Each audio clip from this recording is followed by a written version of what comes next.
Welcome back to another episode of the Technical Area. This is the review show. It's been a while since we've reviewed a match week because we had the international break. So we're finally back here talking about what happened in this past week. And it was a really exciting one from start to finish. Really good stuff.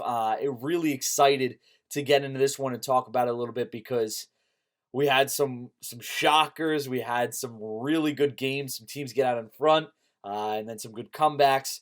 All around a great weekend of soccer after the international break. So without further ado, let's get into the Around the Premier League in 180 seconds right now. The weekend started off with the league leaders Liverpool matching up with Newcastle. The Toons got off to a hot start 7 minutes in by Jetro Williams, but that was as much success as they would have. Liverpool would control the rest of the game as Salah netted 2 for a 3-1 win. Keeping things in the north, Man United hosted Leicester City. The Foxes controlled the possession, but a penalty in the 8th minute converted by Marcus Rashford was the difference as United won 1-0. From Manchester to Sheffield, where Southampton took on Sheffield United, a back-and-forth game saw both sides accumulate a ton of shots. But it was Moussa Djenepo who broke the tie in the 66th minute for the Saints to give them a 1-0 win on the road. Over to Brighton, where the Seagulls hosted Burnley. Brighton controlled the possession and the shots as a Neil Maupay volley in the 51st minute gave Brighton the lead. But while Burnley only had one shot on target, they made it count. A beautiful team effort was capped off by a stunning long-range strike by John Hendrick to tie it in stoppage time, as the Clarets steal a point on the road 1-1. Now to Wolverhampton, where Wolves took on Chelsea. 7 goals in this one made for an exciting game. Unfortunately for Wolves, a lot more went in for Chelsea. Tomori in the 31st started things off. Tammy Abraham had a hat-trick by the 55th, and Chelsea took down Wolves easily, 5-2. And while there were tons of goals in that game, Tottenham Crystal Palace didn't lack in goals either. For Spurs at least. 3 goals in 21 minutes gave Tottenham a 3-0 lead on their way to a 4-0 victory against their London rivals, getting things back on track for all 3 points. The final game on Saturday, you know everything about already, but I'm going to recap it anyway. Man City traveled to Norwich to keep their unbeaten streak alive, but the Canaries had other plans. Goals by McLean and Cantwell gave Norwich the early 2-0 lead in this one, not showing any signs of fear. Aguero would get one back just before the half, but that wouldn't last long. Timu Pukki continued his amazing campaign with a goal in the 50th minute to go up 3-1, and that would be the game winner as Norwich pull off easily the most shocking upset of this young season, 3-2. On to Sunday, where Everton traveled to Bournemouth. The Toffees had a chance to find themselves tied for second after this one with a win, but that was far from their result. Dominic Calvert-Lewin did score for the first time in forever, but that was their only goal as Bournemouth put 3 past Pickford for a 3-1 win at home. The second game on Sunday was a lot more exciting as Arsenal traveled to Watford. The Hornets began their tough stretch against 3 of the top 7 from last year with a nightmare start to this game. Needing some sort of points to get out of last place, and with a new manager, the Hornets gave up 2 goals in 32 minutes to Aubameyang to go down 2-0 as it looked like much of the same from previous weeks. Then, things started to turn around. Thomas cleverly took advantage of an Arsenal blunder to cut the deficit to 1.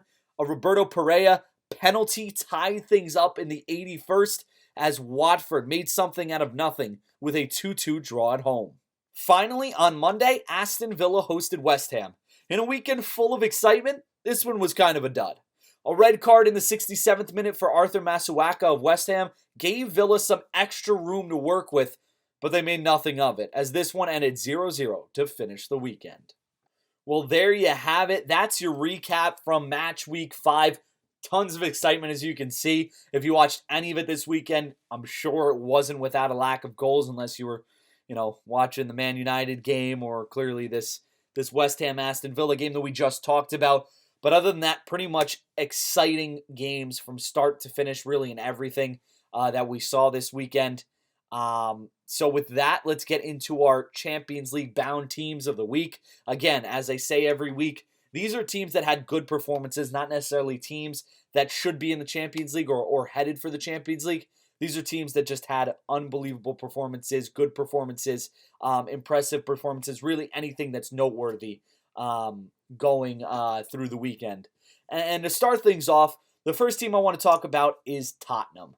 Now, Tottenham, coming off the week before the international break, had a tough loss at home to Newcastle, 1-0. That was a really bad loss for them, and really had signified a lot of what was, or really had been the pinnacle of a lot of wrong things happening at Tottenham.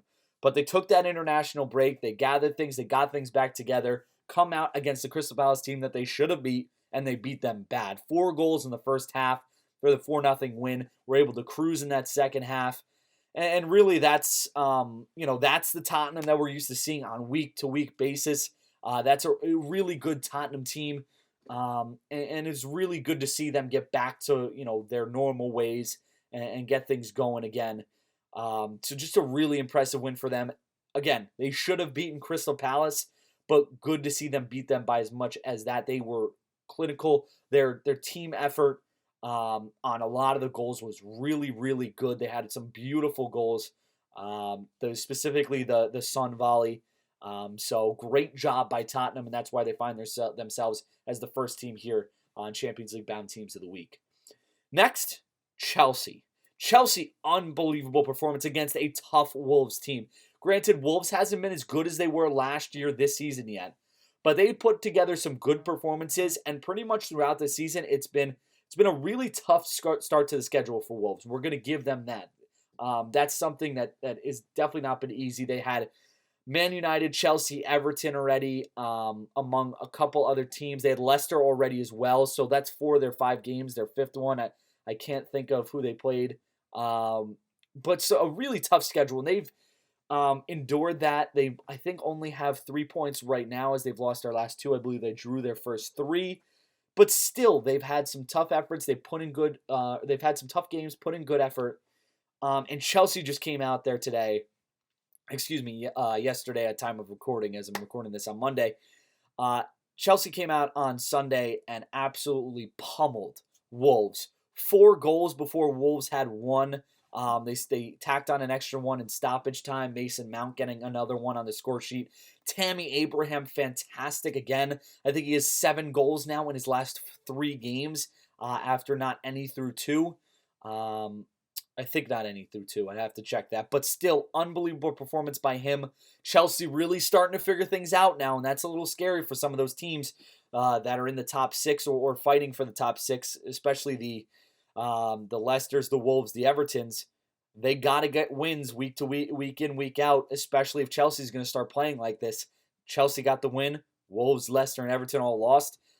So that definitely gives them a little bit of an edge here. Although everybody's all jumbled when you look at the table, all jumbled around 7-8 points. But Chelsea has looked much better these last couple weeks. And it'll be exciting to see what they have to offer as things move forward here and they start to play even better talent. Obviously, we saw what happened when they played Manchester United. Leicester, they had a tough time with. They still have some kinks to work out, but this week was a good step in the right direction. That's why they find themselves on Champions League bound teams of the week this week.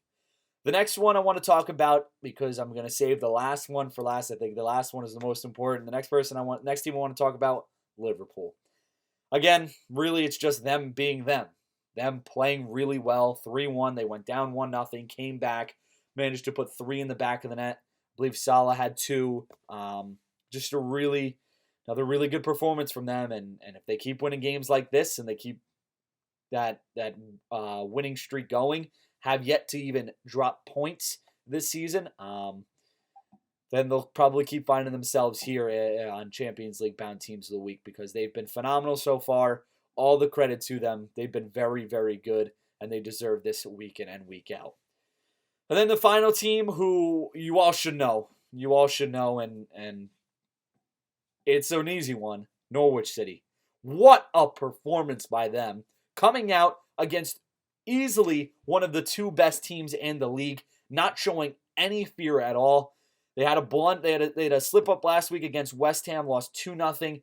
Come back this week against a Man City team that's absolutely pummeled some of the other teams in the league, and they came out and they they took it to Man City, made the most of their chances. They got 2 goals before Man City could even, I think 2 goals in the first 25 minutes, 30 minutes. And Man City really not knowing what to do with themselves there. And they stuck with it. They didn't let Man City get back in the game. Even after the Aguero goal at the half, you would have thought that Pep was going to make some adjustments. They were going to come back out. They were going to win this game, 5-2 or something like that. Didn't happen. Teemu Pukki comes out, scores a goal straight away. They keep that 2-goal lead for a little bit until Rodri puts the ball in the back of the net in the 88th. Great performance by Norwich. Unbelievable victory for them. Huge for their confidence and huge for them moving forward as they try and stay out of these relegation battles. If they can win games like that, they won't be going down next year. And a really, really good performance by them. So just to recap, the Champions League bound teams of the week, the teams that had really good performances this week: Tottenham, Chelsea, Liverpool, and Norwich. Great job by them. Just great all-around effort by all those teams, especially Norwich. All of them getting 3 points after having, except for Liverpool, pretty tough weeks the week before. Moving on now to teams that find themselves on the bad teams, the relegation-worthy teams of the week. Again, teams that were bad, teams that were not good, teams that didn't play to their potential. The first one, we'll stick with Norwich, Man City here, and just go right into it. Man City didn't play well either. Granted, Norwich played a fantastic game, and that's why they're in the Champions League bound teams of the week. But Man City can't be losing to Norwich, especially if they want to stay anywhere near Liverpool in this title race. Liverpool's gotten off to a hot start. They beat Norwich 4-1, didn't make anything of it. Man City has to get that win. Disappointing performance from them. You expect more from them, especially against a team that they should beat like Norwich. It was on the road, but that shouldn't make a difference for them. And if they want any shot at this title, they're going to have to play better. 5 points already behind Liverpool. Bit of ground to make up already. Granted, it's a long season. There's 38 games. A lot of soccer to play, but not a good performance by Man City, and something they need to figure out, because that is they can't be losing games like that. And if they do keep losing games like that and dropping points here in games that they shouldn't, there's no shot that Liverpool doesn't run away with this title, and could have it won earlier rather than later. Moving on now, we'll go to the next game. All the teams that performed poorly were on television. The next game is Everton. They did not play well against Bournemouth. Everton, again, as I mentioned, a team that had a chance to move up to second, a team that put in a great performance before the international break against Wolves, a team that was looking up, a lot of promise for them. They did not come out. They came out flat. Granted, some changes. Dominic Calvert-Lewin seems more and more like not the guy that's up there despite scoring the goal. He missed another opportunity to score, at least get a shot off. Everton, the defense was poor. Dealt with an own goal, I believe it was counted as. I'm not sure if it was counted as an own goal or a goal for the Bournemouth player who took that free kick. And then the two center backs just getting lost on the third goal. Everton never really in this one. Not a good performance. Again, I think this is like the fourth time in 5 weeks they've ended up on this, or third time at least, that they've ended up on this relegation-worthy teams of the week.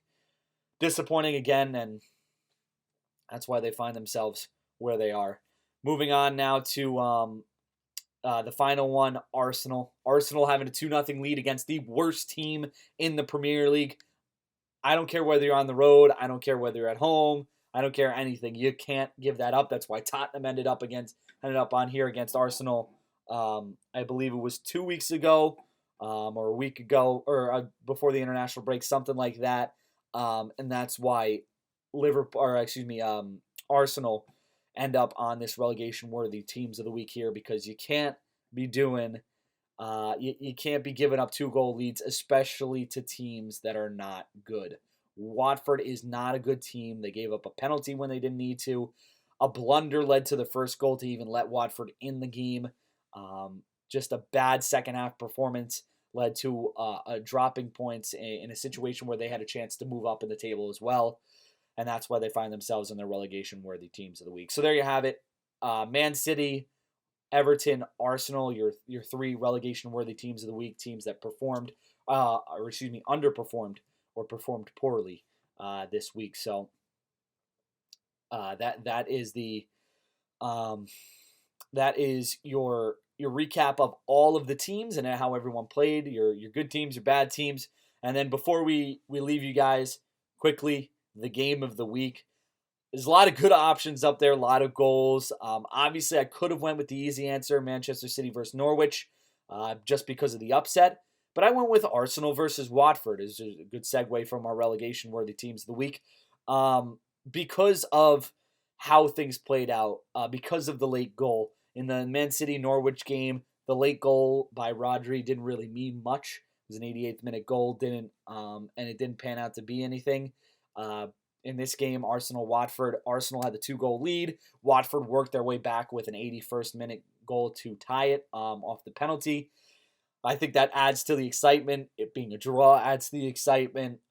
So that's why I have Arsenal-Watford as my game of the week. I thought that one was exceptional, and I think if you look at it as a whole, whether Arsenal played bad and made blunders, it still provided a lot of excitement for the neutral fan, and that's why I have them as my game of the week. So there you have it, guys. That is your review show for match week 5. Hope you guys enjoyed it. Hope you guys are looking forward to the next week of Premier League soccer coming this weekend, starting on Friday. Hope you guys got a little bit more to talk about with your friends. If they're talking about Premier League, and stay tuned for the preview episode that'll be coming out Friday before the match on Friday. So with that, hope you guys have a great week, and we'll talk to you then. Peace.